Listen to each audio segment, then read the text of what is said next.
Alors, je vous ai récemment parlé du prêt IPA, un prêt très intéressant pour l'achat de maison, mais réservé à une catégorie d'acheteurs.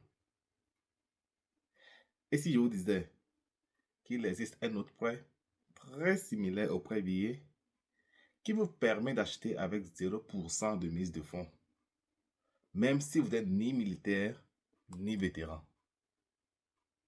Intéressant, non? Alors bonjour à tous, ici votre agent immobilier local Dr Douty. Bienvenue dans ce nouvel épisode de la série Parlons Immobilier. Aujourd'hui, je vais parler du prêt USDA, un prêt très puissant, mais étonnamment peu utilisé. Le prêt USDA est un prêt immobilier garanti par le gouvernement américain à travers le US Department of Agriculture. Ce prêt a été conçu pour encourager l'achat de maisons dans les zones rurales ou semi-rurales. Puisque le gouvernement garantit une grande partie du prêt, la banque prend moins de risques. Résultat, les conditions peuvent être plus avantageuses pour l'acheteur. Par exemple, les exigences de coût de crédit sont plus flexibles. Le programme USDA lui-même n'exige pas un crédit minimum. Cependant, plusieurs prêteurs préfèrent souvent voir environ 620 ou plus pour un processus simplifié. Rappelez-vous que plus votre coût de crédit est élevé, plus vous bénéficiez au niveau du taux d'intérêt. Le programme permet aussi jusqu'à 100% de financement. Qu'est-ce que ça veut dire?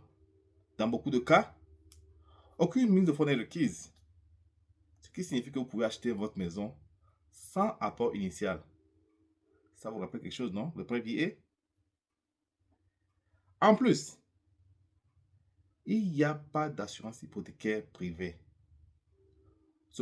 Au lieu de l'assurance hypothécaire comme le PMI ou le MIP, dont on a parlé dans les autres vidéos, le prêt USDA demande un frais annuel d'environ 0,35%. 0,35% encore du solde du prêt. Ce frais est payé mensuellement avec votre paiement hypothécaire. En plus de ça, il y a un frais garanti unique. Ce frais est environ 1% du montant du prêt. La bonne nouvelle, et comme tous les autres prêts, ce frais peut être généralement ajouté au prêt. Ok, le frais est ajouté au prêt, donc vous n'avez pas besoin de le payer au moment de l'achat. Ok, Dr Douty. Ce prêt USD a l'air vraiment intéressant, vous vous dites. Mais, c'est quoi la procédure pour son obtention? I'm glad you asked. Pour obtenir un prêt USD, il faut d'abord vérifier votre admissibilité, vous, l'acheteur. Donc, vous devez d'abord vérifier si vous remplissez les conditions du programme. Là, la ville où vous voulez habiter doit être située dans une zone éligible USDA, une zone rurale ou semi-rurale, mais admissible. Votre revenu de ménage doit être inférieur à la limite fixée par le USDA. Cette limite varie d'une zone à une autre. La maison doit être généralement une résidence principale et vous devez avoir un historique de crédit acceptable. Après cette vérification, vous devez choisir un prêteur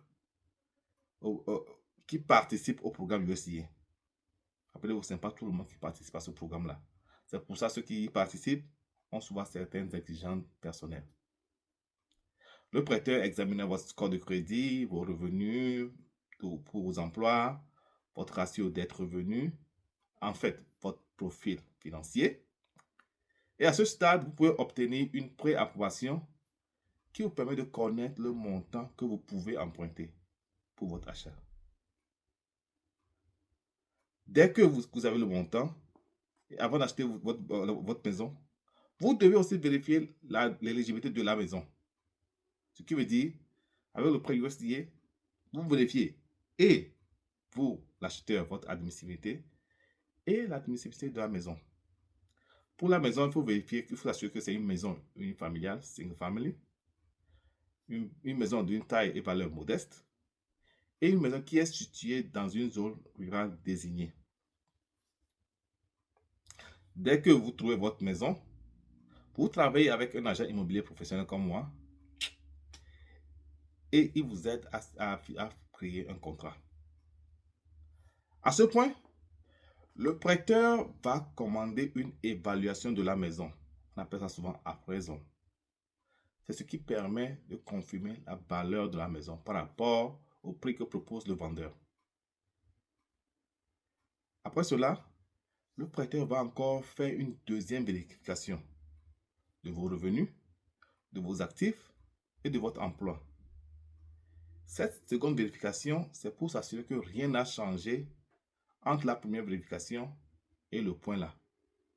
Pour s'assurer que votre finance n'a pas changé, vous n'avez pas décidé sur un coup de tête d'aller acheter une nouvelle voiture, par exemple.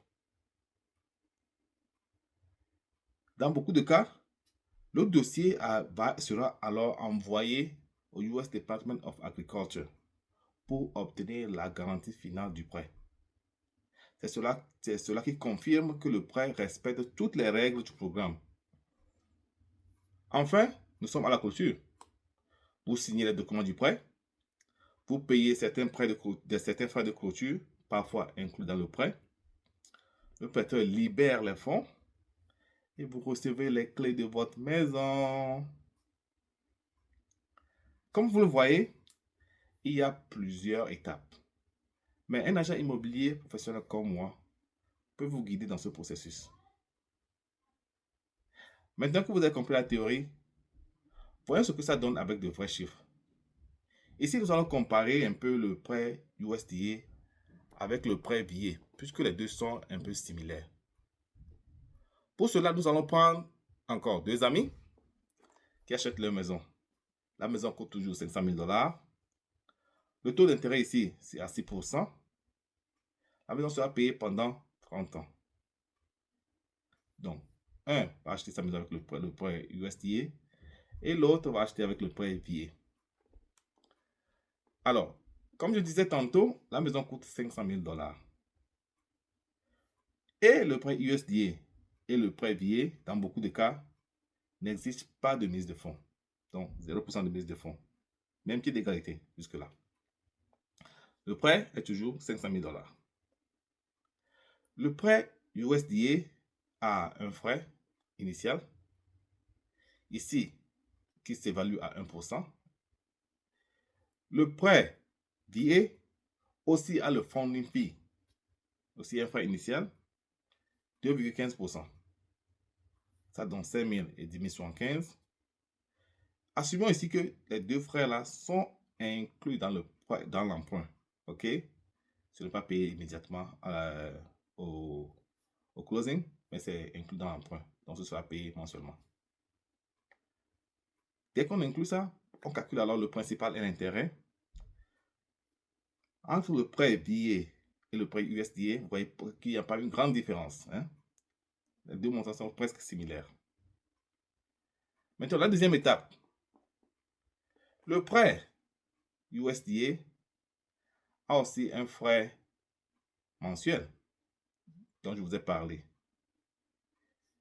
Le prêt VA n'a pas d'assurance hypothécaire mensuelle. Donc, c'est 0 là-bas. Dès qu'on ajoute ça, on voit qu'il y a une petite différence maintenant entre le paiement mensuel en utilisant le prêt USDA et le prêt VA. Mais rappelez-vous, afin d'utiliser le prêt VA, il faut d'abord être admissible. En résumé, le prêt USDA est très similaire au prêt VA. Pour les deux, les exigences de crédit sont généralement plus flexibles. Et dans la plupart des cas, aucune mise de fonds n'est requise. Pendant que pour le prêt VA, la condition d'admissibilité, c'est d'être militaire actif, vétéran, réserve ou conjoint admissible, le prêt USDA a aussi quelques exigences qu'il faut connaître.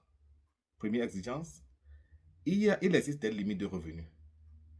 Cette limite dépend de la zone où vous voulez habiter.